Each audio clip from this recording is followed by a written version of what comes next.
Nasal drops നമ്മൾ വളരെ common ആയിട്ട് യൂസ് ചെയ്യുന്നൊരു മെഡിക്കേഷനാണ്. അത് പോപ്പുലറായിട്ടുള്ള ചില ബ്രാൻഡ്സ് ഉണ്ട്. ഉദാഹരണത്തിന് ഓട്രിബിൻ, നെയ്സിവിയോൺ, ഇതൊക്കെ ഒരു പക്ഷേ മിക്ക ആൾക്കാർക്കും അറിയാവുന്ന ബ്രാൻഡ്സാണ്. അപ്പോൾ സാധാരണ രീതിയിൽ നമ്മൾ നോക്കുകയാണെന്ന് വെച്ചാൽ ഒരു മൂക്കടപ്പുണ്ടായി, ഒരു പനി, ജലദോഷം, മൂക്കടപ്പൊക്കെ വരുന്ന സമയത്ത് ഫാർമസി ചെല്ലുക, നമ്മൾ മെഡിസിൻ മേടിക്കുക, അത് യൂസ് ചെയ്യുക, ഇൻസ്റ്റൻ്റ് ആയിട്ടുള്ള റിലീഫ് കിട്ടുകയാണ് ചെയ്യുന്നത്. പക്ഷെ നമ്മൾ മനസ്സിലാക്കാതെ പോകുന്ന ഒരു കാര്യം എന്ന് വെച്ചാൽ ഈ ഓട്രിബിൻ, നെയ്സിവിയോൺ ഇതുപോലുള്ള ബ്രാൻഡ്സിൽ നമ്മൾ ഇതിൻ്റെ ബേസിക് മെഡിക്കൽ, അതായത് ജനറിക് നമ്മൾ കമ്പോണൻറ്റ് നോക്കുകയാണെന്ന് വെച്ചാൽ ഓക്സിമെറ്റസോളിൻ, സൈലോമെറ്റസോളിൻ എന്ന് പറഞ്ഞൊരു മോളിക്യൂളാണ്.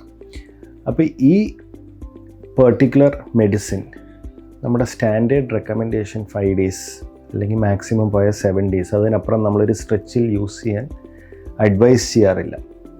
പക്ഷെ നമുക്കുള്ളൊരു ഇഷ്യൂ എന്ന് വെച്ചാൽ ഈ ഒരു മെഡിസിൻ ഇത് ഓവർ ദ കൗണ്ടർ അവൈലബിൾ ആണ്. നമുക്ക് പ്രിസ്ക്രിപ്ഷൻ്റെ ആവശ്യമില്ല.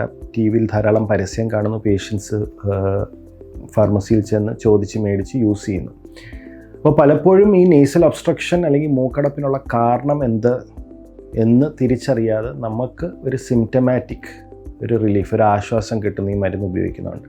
അപ്പോൾ ആൾക്കാരിത് സ്ഥിരമായിട്ട് ഉപയോഗിച്ച് തുടങ്ങുന്നതാണ് ഒന്ന്.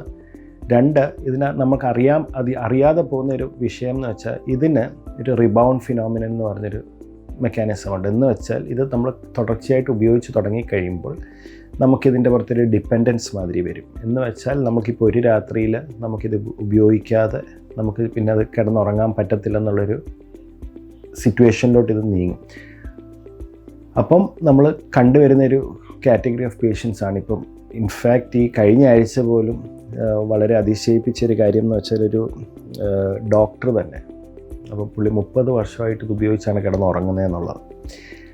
അപ്പം ഈ പറഞ്ഞ പോലെ ഈ ഒരു മെഡിസിൻ ഇങ്ങനത്തെ ഒരു റിബൗണ്ട് ഫിനോമിനൻ ഉള്ളത് അറിഞ്ഞിരിക്കേണ്ട കാര്യമാണ്. അതുപോലെ നമ്മൾ അറ്റ് എ ടൈം നമ്മൾ യൂസ് ചെയ്യുകയാണെങ്കിൽ ഒരു സ്ട്രെച്ചിൽ മാക്സിമം 5 days അല്ലെങ്കിൽ അറ്റ് ദ മോസ്റ്റ് 7 days, അതിനപ്പുറം ഇത് കണ്ടിന്യൂസ് ആയിട്ട് യൂസ് ചെയ്യാൻ പാടില്ല. അത് ഈ ഒരു പെർട്ടിക്കുലർ മെഡിസിനെ കുറിച്ചാണ് ഞാൻ പറയുന്നത്. എന്നാൽ നമുക്കിപ്പോൾ സലൈൻ, അതായത് ഉപ്പിൻ്റെ നേസൽ ഡ്രോപ്സ് ഉണ്ട്, അതൊക്കെ ലോങ് ടേം യൂസ് ചെയ്യുന്നതിന് കുഴപ്പമില്ല. സ്റ്റിറോയിഡ് നേസൽ സ്പ്രേസ് ഉണ്ട്, ഇപ്പോൾ അലർജിക് പേഷ്യൻസിന് യൂസ് ചെയ്യുന്നത്. അത് നമ്മൾ ലോങ് ടേം, അത് വർഷങ്ങളോളം നമ്മൾ കൊടുക്കും, മാസങ്ങളോളം കൊടുക്കും, വർഷങ്ങളോളം കൊടുക്കും.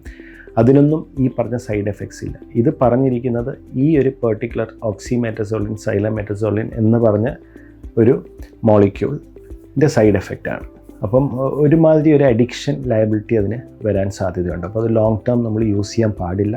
ഇത് ലോങ് ടേം യൂസ് ചെയ്ത് കഴിഞ്ഞ് നമ്മളിത് വിഡ്രോ ചെയ്യുമ്പോൾ, ഇത് പെട്ടെന്ന് നിർത്തി കഴിയുമ്പോൾ പേഷ്യൻസിന് സിഗ്നിഫിക്കൻ്റ് ആയിട്ടുള്ള റിബൗണ്ട് കൺജഷൻ ഉണ്ടാവും. ഈ പേഷ്യൻസിന് ഭയങ്കര മൂക്കടപ്പുണ്ടാവും. ഇതിനെയാണ് നമ്മൾ മെഡിക്കലി റൈനൈറ്റിസ് മെഡിക്കമെൻറ്റോസ എന്ന് അറിയപ്പെടുന്നൊരു മെഡിക്കൽ കണ്ടീഷൻ തന്നെയാണ്.